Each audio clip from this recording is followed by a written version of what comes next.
Glória a Deus, o ano começou com tudo. Eu não sei quantas metas você já colocou no papel. Não sei quantos alvos você que está online aí também já deve ter listado. Eu sei que muitas palavras proféticas foram lançadas. Desde o profetizando 2022, Deus tem trazido algo especial sobre a nossa vida, sobre a Igreja do Amor. Você já deve saber que a promessa desse ano é expansão. Expansão. Fala para a pessoa que está perto de você aí, ó. Se prepare para expandir em 2022. Porque expansão é mais que crescer. Crescimento é onde você já estava. Expansão é onde você vai chegar. E eu creio que tem algo muito grande da parte de Deus para a nossa vida. E eu sei que lá dentro do nosso coração, cada ano que passa, a gente tem expectativas no nosso interior. E com certeza as nossas expectativas são sempre as melhores. Quem é que começa o ano pensando assim, rapaz, vai dar tudo errado? Ninguém. Por quê? Porque nós cremos que existe uma chave que pode ser virada. E por isso que a gente já começa o ano com o coração cheio de esperança. Mas e quando aquilo que a gente imaginava que aconteceria não acontece? Quando a gente começa o ano, por exemplo, e a gente fica pensando, uau, vou deixar o ano que passou para trás e Deus vai começar a fazer algo novo. E isso é verdadeiro, claro que é. Mas e quando as coisas não funcionam do nosso jeito? Quando nossas expectativas são quebradas? Porque é impressionante. Assisti a um filme, eu acho que vocês, os homens gostam desses filmes, né, de Homem-Aranha, de etc. E eu sou um cara que quando eu assisto qualquer filme, eu presto muita atenção no que está sendo falado. E uma das falas, o Homem-Aranha, o Peter Parker, está falando com a namorada dele sobre entrar numa faculdade, na MIT, lá nos Estados Unidos. Mas ela chega e diz assim para ele, eu não vou ficar com muita expectativa, porque eu não conseguindo entrar, pelo menos eu não me decepciono. E é isso que o diabo tenta fazer com muita gente. O ano passa, mas parece que o que estava acontecendo no ano que passou, não passou. E talvez na sua vida parece que não houve essa virada. E você está pensando assim, eu não vou nem ter mais expectativa no meu coração, porque olha aí, olha o que está acontecendo. Talvez você entrou o ano e sabe o que aconteceu? Você ficou desempregado. A primeira notícia que você recebeu foi demitido. Talvez você começou o ano e infelizmente você perdeu um ente querido. Mas deixa eu te dizer uma coisa. Quando uma expectativa é quebrada, isso não quer dizer que você não vai viver a promessa de Deus na sua vida. Eu vou repetir isso de novo.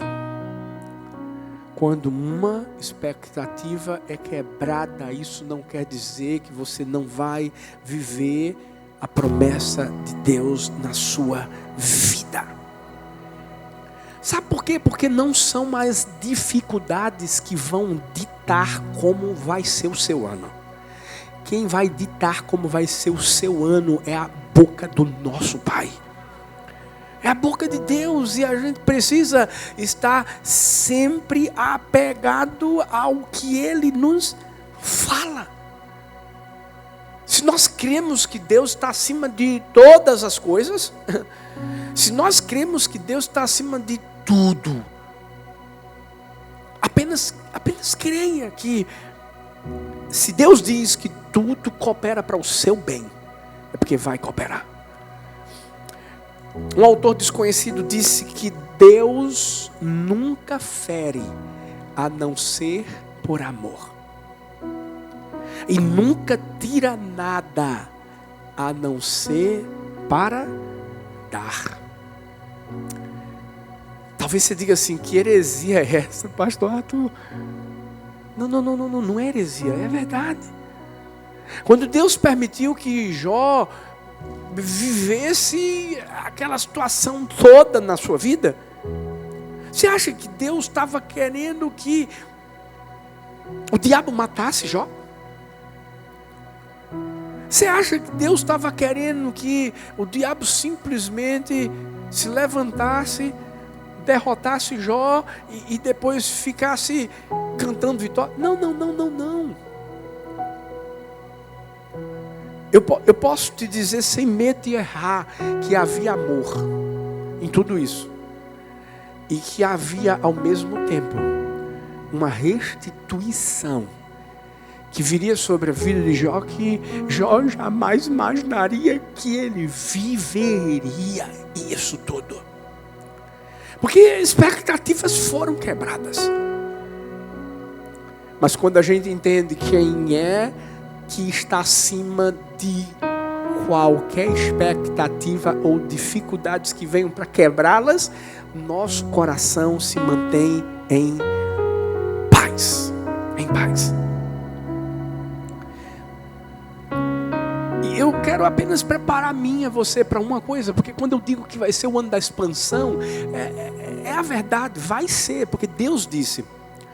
Mas se você parar para pensar, aquilo que se expande, vamos lá, é esticado. Deus quer expandir a minha vida, a sua vida. Eu não sei se você se lembra de um negocinho chamado estilingue. Badoque. Da nossa época. Estilingue, aquela madeirinha com um negocinho assim, com uma espécie de borracha bem forte, se amarrar. Era massa fazer aquele negócio, né? Botar aquela negocinha preta, borracha de caminhão, não sei o que é, mas é de câmera de ar, aquela câmera de ar de bicicleta. Era massa, né? E quando você pegava e puxava e matava as lagartixas. O pessoal do Greenpeace vai pegar a gente agora. Mas como é que aquilo funcionava? Quanto mais você esticava, mais força pegava, mais longe ia. Deixa eu te dizer uma coisa. Talvez expectativas foram quebradas ou vão ser quebradas lá na frente. Mas deixa eu te dizer, para pensar. É só Deus esticando. Vai doer? Vai. Mas também, depois que Ele soltar, você vai ver onde é que você vai chegar.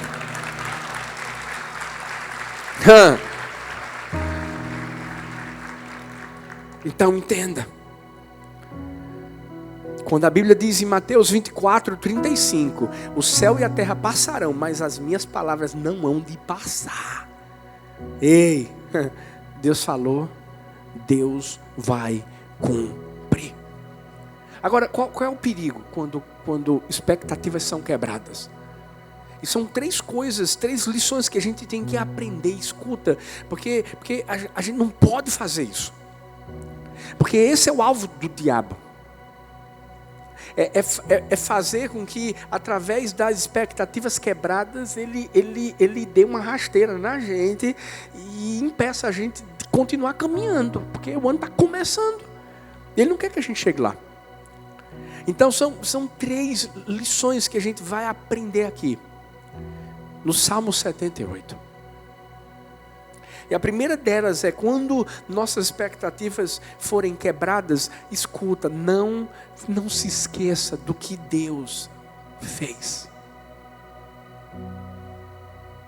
Não se esqueça do que Deus fez. Salmo 78, a partir do versículo 9, diz assim: os homens de Efraim, flecheiros armados, viraram as costas no dia da batalha, não guardaram a aliança de Deus e se recusaram a viver de acordo com a sua lei. Esqueceram o que ele tinha feito, as maravilhas que lhes havia mostrado. Ele fez milagres diante dos seus antepassados na terra do Egito, na região de Zoan. Ele dividiu o mar para que pudessem passar. Ele fez a água erguer-se como um muro. Ele os guiou com a nuvem de dia e com a luz do fogo de noite. Fendeu as rochas no deserto. Deu-lhes tanta água como a que flui das profundezas. Da pedra fez sair regatos e fluir água como um rio. Quando o salmista aqui, esse salmo é identificado como o salmo de Asaf. Quando o salmista fala sobre a história de Israel, fala sobre o que Deus fez. As coisas tão grandes que Deus havia realizado, mas ao mesmo tempo, o que foi que ele disse que aconteceu? Eles se esqueceram. A Bíblia diz que eles não guardaram a aliança de Deus, eles se recusaram a viver de acordo com a sua lei. Esqueceram o que Deus tinha feito. É muito comum a gente, quando não tem nossas expectativas atingidas, realizadas, alcançadas,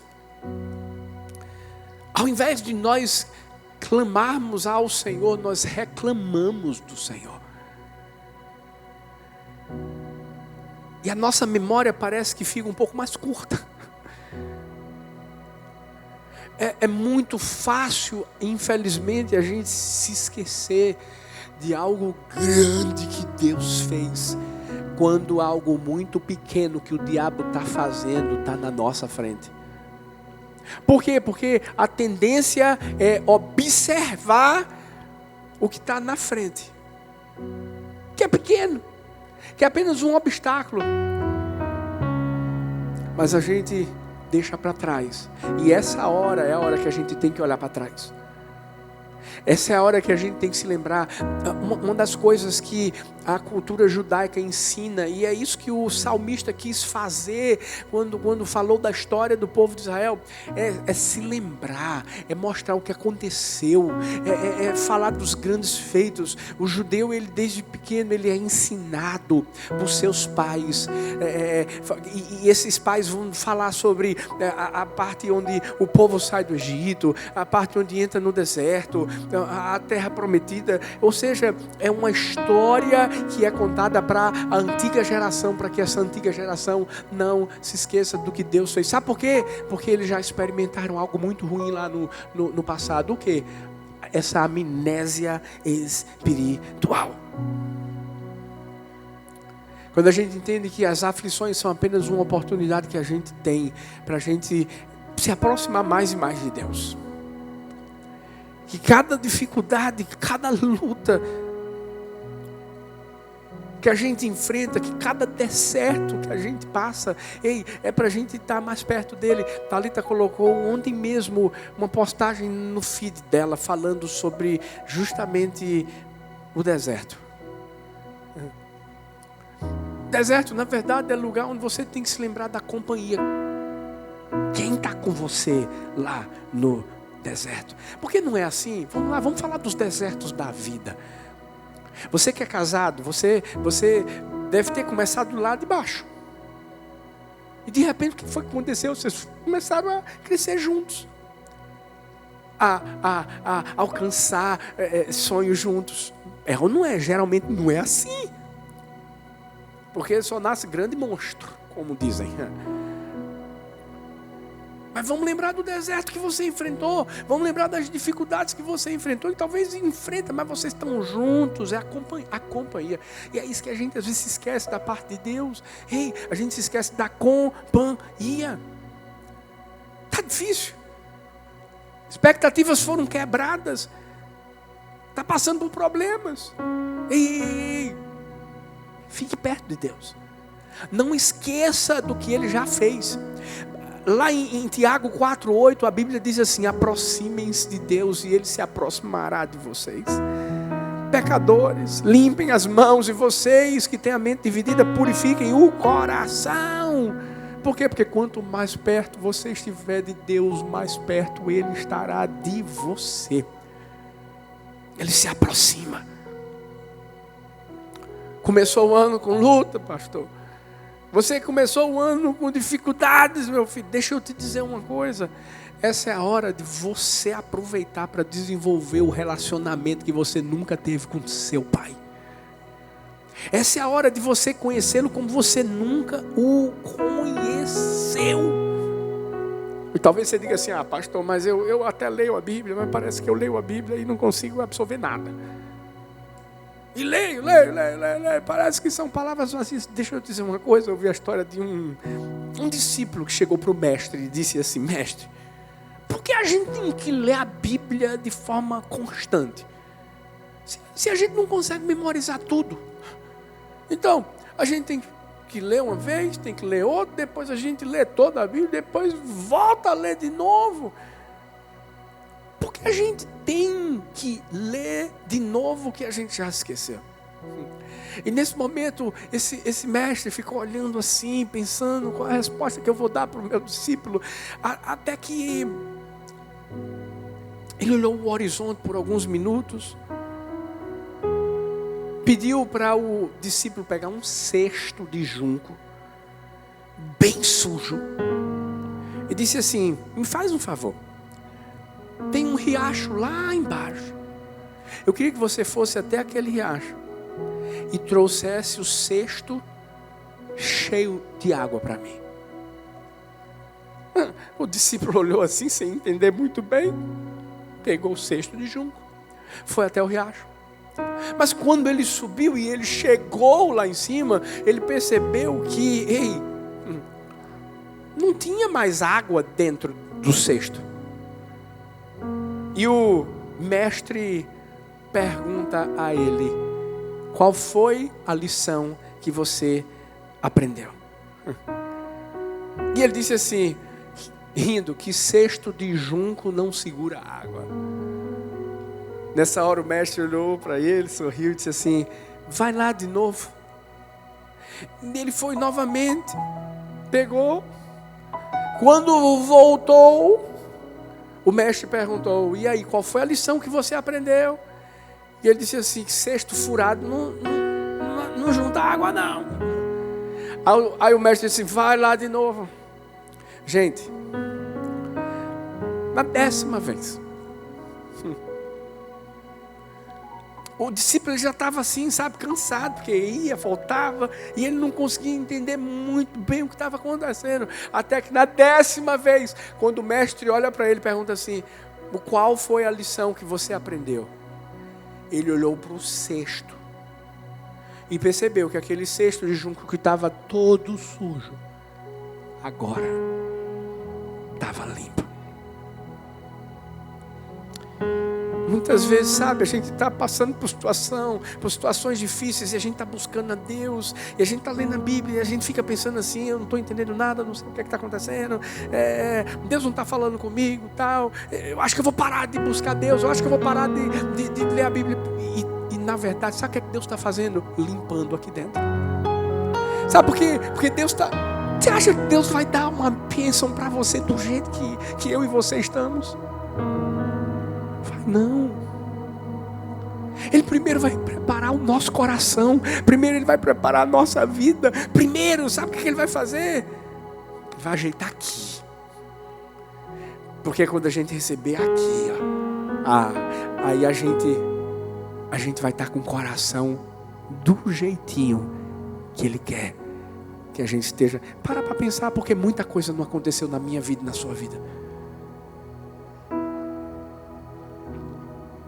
E o diabo estava dizendo assim: Deus não quer nada de bom para você. E a gente às vezes fica: então eu vou me afastar. Não vou para a igreja, não vou para a célula, não vou mais ser discipulado, não vou ser bem. Cuidado, porque o diabo quer que você perca. Eu posso te garantir que o diabo quer que você perca. Não esquece do que Deus fez. E como é que eu não me esqueço do que Deus fez? Pela palavra. É aí que você tem que se lembrar: o Deus de Abraão, de Isaac, de Jacó é o meu Deus. E o Deus que é o mesmo ontem, hoje, o será para sempre, é o meu Deus. Pergunta para essa pessoa linda aí: como é que está o teu ano? Está difícil? Alguma expectativa quebrada? Não esquece do que Deus já fez na sua vida, não. Fica perto dele. O povo de Israel esqueceu. Isso mostra a ingratidão que havia lá dentro do coração deles. E eles, infelizmente, acabaram perdendo o que Deus tinha para a vida deles. A Bíblia mostra que eles duvidaram de uma terra prometida. Somente dois líderes, Josué e Caleb, acreditaram e perderam. Eu posso te dizer uma coisa: quem não se lembrar do que um dia Deus já fez na sua vida, vai ficar na plateia observando o que Deus vai fazer na vida do outro. Isso é sério. Porque uma geração toda não entrou na terra prometida por causa dessa amnésia amaldiçoada do diabo. Então não está dando certo como devia estar. Calma. Vai dar certo. Calma. Confia em Deus. Fica colado com Ele. Mas segunda lição: as expectativas foram quebradas. Não se entregue ao pecado. Não se entregue ao pecado. Salmo 78, 17 diz: mas contra ele continuaram a pecar, revoltando-se no deserto contra o Altíssimo. Lembra que eu disse que ia pregar em cima de Salmos 18? É uma continuação. O povo, além de ter sido ingrato, sabe o que eles fizeram? Pior, eles continuaram a pecar. Crisóstomo declarou que pecar é humano, mas perseverar no pecado é diabólico. E é mesmo. Sabe por quê? Filhos, deixa eu dizer, não existe ninguém na face da terra que é impecável. Só teve um que nunca pecou: Deus. Mas todo mundo aqui é sujeito ao pecado. E quando eu falo de pecado, é porque tem gente que apenas pensa naqueles pecados que são bem abrangentes e públicos, adultério, etc. Não. Pecado é você ter inveja do seu irmão. Você está vendo seu irmão crescendo, Deus abençoando a vida dele, e você morrendo de inveja, porque você não tem o que ele tem. É pecado. Então, escuta, o que eu quero mostrar para mim e para você é que é um pecado no geral. E quando as coisas não estiverem dando certo, as expectativas forem quebradas, nós não podemos nos entregar ao pecado. Aqui o pessoal foi infiel, o pessoal foi idólatra, o pessoal errou em várias coisas. Mas todo mundo tem a chance, sabe de quê? De se arrepender, de reconhecer o seu erro, de não entregar os pontos, de não dizer assim: agora eu vou voltar, né, para a vida que eu vivia antes. Não. Sabe quantas pessoas não deixaram Deus por conta de dificuldades que passaram? É ou não é? Eu acredito que todo mundo aqui aqui e aí, conhece alguém que se desviou porque estava passando por um deserto? Porque Deus nunca mais falou comigo, então eu mergulhei no pecado de novo. E não sabe essa pessoa que os desertos são as melhores escolas para a gente expandir, para a gente crer mais em Deus, para a gente conhecer mais o poder de Deus. Porque só vive milagres quem está no deserto. Só vive milagres quem está no deserto.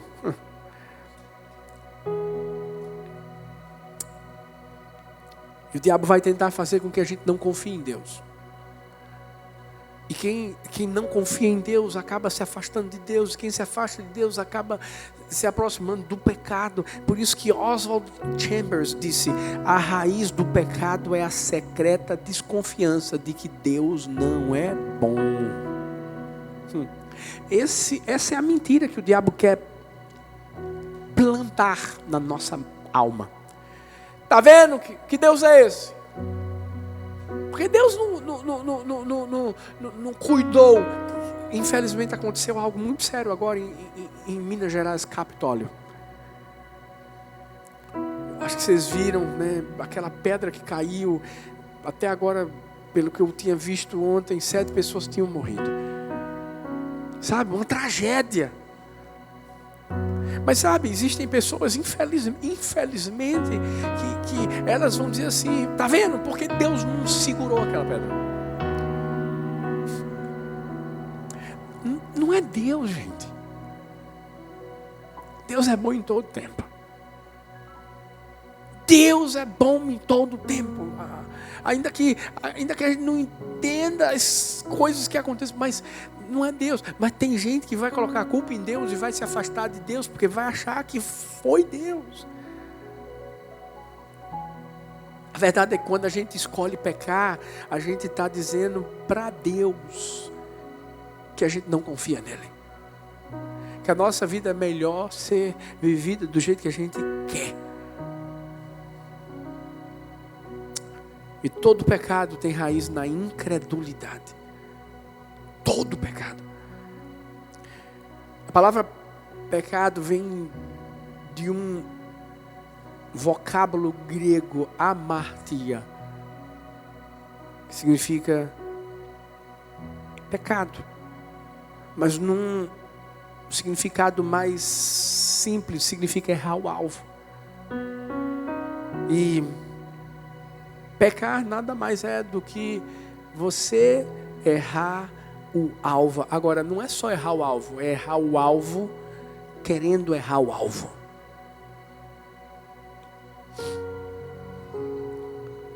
Eu sei que o diabo sempre vai tentar fazer a gente ir na direção contrária à de Deus.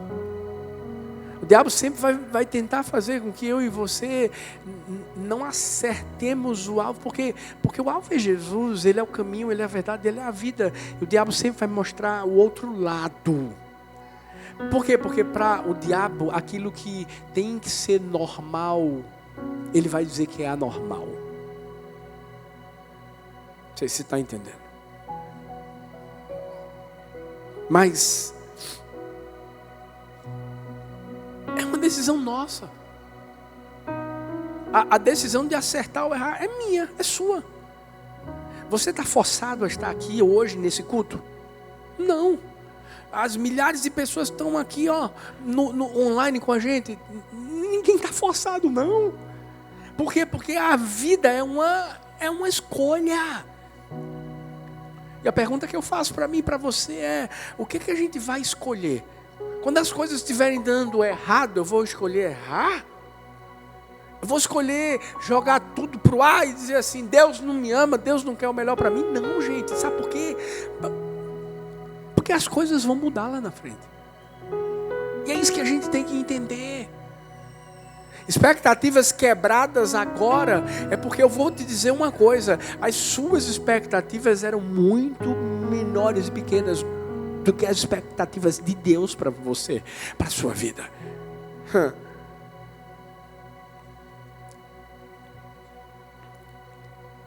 Você sabia que uma ovelha e um porco, eles reagem de modo diferente num lamaçal?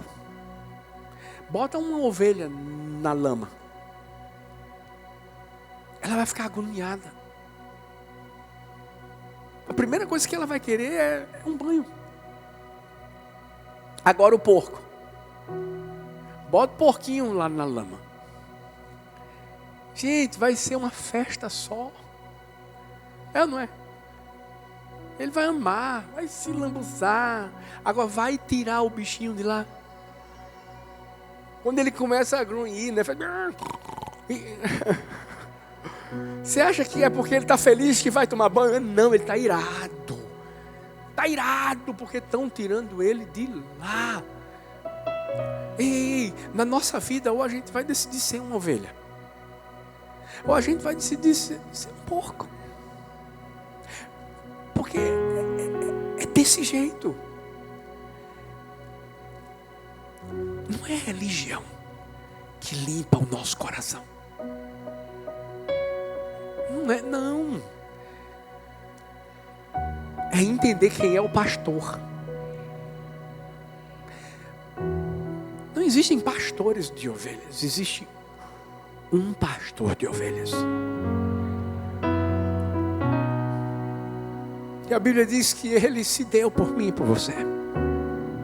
Sabe por que ele se deu? Para a gente não ficar sujo. Você sabe por que ele se deu? A Bíblia diz que ele se tornou uma ovelha indo para o matadouro. Em silêncio. Ele se deu por mim e por você para a gente se tornar limpo aqui dentro do nosso coração.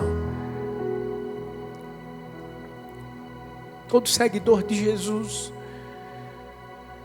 é conhecido como ovelha. Porque é uma ovelha que é cuidada por um pastor que limpou a nossa vida, alvo mais que a neve. Sabe aquela lãzinha branquinha maravilhosa? Sabe, é isso que eu posso contemplar na minha vida e na sua vida nesse dia. É isso. Por isso que não vale a pena a gente voltar para o lamaçal do pecado. Não. A gente não é porco. A gente é ovelha. O diabo vai tentar dizer assim: era melhor quando você estava no mundo. Era nada. Você sabe que não era. Porque o filho pródigo foi lá, viveu a vida que queria viver, e sabe o que aconteceu? Se deu mal. Acabou como? Nos porcos. Até que ele se lembrou que era uma ovelha. E aí ele volta. Ei, expectativas quebradas. Calma. Não esquece o que Deus fez. Mas também não vai para o pecado, não. E em último lugar, não questione Deus. Não questione Deus. Salmo 78, a partir do versículo 18, diz: deliberadamente puseram Deus à prova, exigindo o que desejavam comer. Duvidaram de Deus, dizendo: poderá Deus preparar uma mesa no deserto? Sabemos que quando ele feriu a rocha, a água brotou e jorrou em torrentes, mas conseguirá também dar-nos de comer? Poderá suprir de carne o seu povo? E o texto mostra que deliberadamente o povo de Israel. O que significa deliberadamente?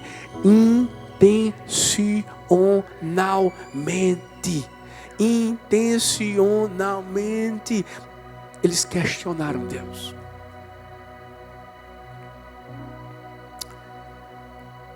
Se Deus fizer, Ele é Deus. Se não fizer, Ele é Deus.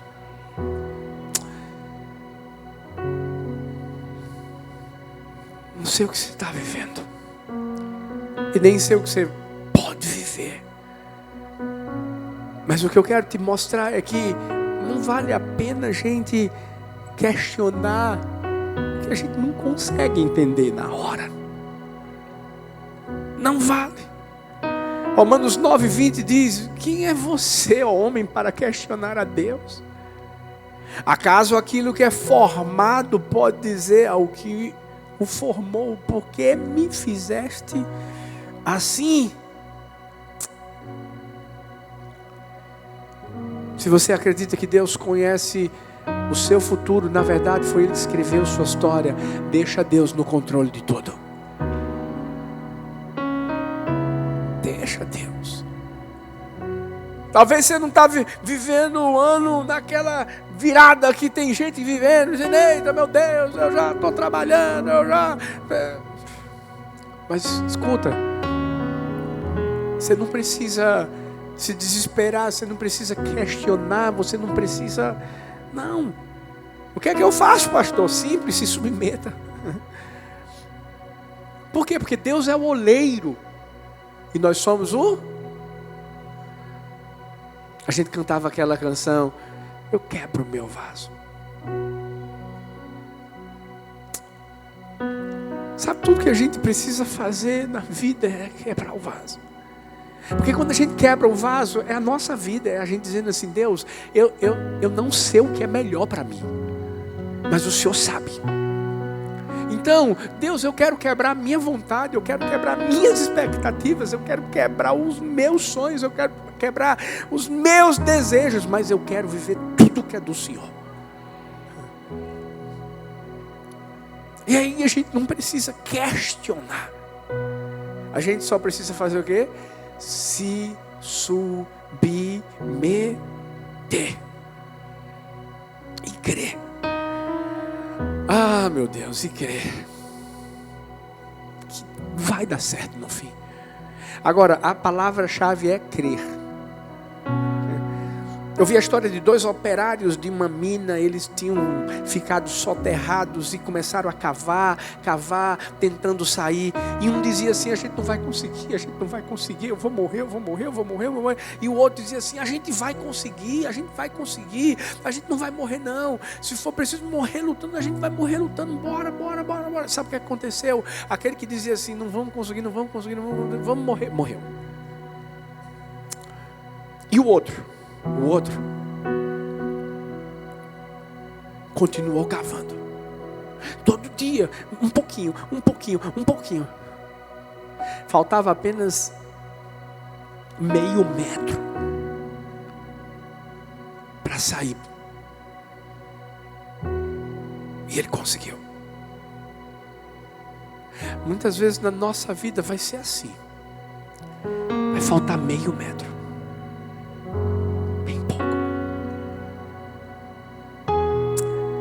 Deus vai estar dizendo assim: vamos, filho, você vai conseguir. Não questiona, faz o que você tem que fazer. Só faz o que você tem que fazer. Só faz o que você tem. Creia. Mas tem alguns que, por causa de meio metro, não conseguem. Porque se esquecem do que Deus fez. Porque simplesmente se entregam ao pecado. Questionam. Que acabam, infelizmente, morrendo. A Bíblia diz que nós não somos daqueles que desistem, nós somos daqueles que perseveram. Vamos fazer uma coisa? Ainda não aconteceu nada, não, pastor. Ei, cava mais um pouco. Fala para o seu irmão assim: cava mais um pouco, meu irmão. Falta meio metro. Fala para o outro assim: cava mais um pouco. Falta meio metro. Porque aí, mesmo as expectativas sendo quebradas, tem uma coisa que nunca se quebra: a fé que a gente tem no nosso Deus. Você pode celebrar o nome do Senhor nessa manhã. Fique em pé no seu lugar. Fique em pé no seu lugar. E não Obrigado, Jesus, porque mesmo quando nossas expectativas são quebradas, elas podem ser quebradas nas mãos da pessoa certa. E a nossa fé não, essa nunca vai ser quebrada, porque ela está firmada em Ti. E nós cremos. No fim vai dar tudo certo. Nós vamos viver aquilo que saiu da Tua boca. Esse ano é um ano de expansão. Nós vamos expandir. Eu declaro expansão em todas as áreas da nossa vida. Nós vamos te conhecer como nunca te conhecemos antes. Nós vamos mergulhar no Senhor como nunca mergulhamos antes. Vai haver expansão, sim, de salvação dentro de cada casa, de cada lado, de cada célula, de cada bairro, de cada cidade, de cada nação. Ah, Deus, nós cremos na expansão também de portas de trabalho. Cremos na expansão, Pai, de causas na justiça. Cremos na expansão, Pai, de prosperidade sobre empresas. Nós cremos na expansão, Pai, dos milagres, das maravilhas. Nós cremos na expansão do reino de Deus. Nós cremos na expansão da esperança. Nós cremos na expansão da paz. Nós cremos na expansão da restauração de cada família. Lares que estavam sendo destruídos vão ser reconstruídos em nome do Senhor.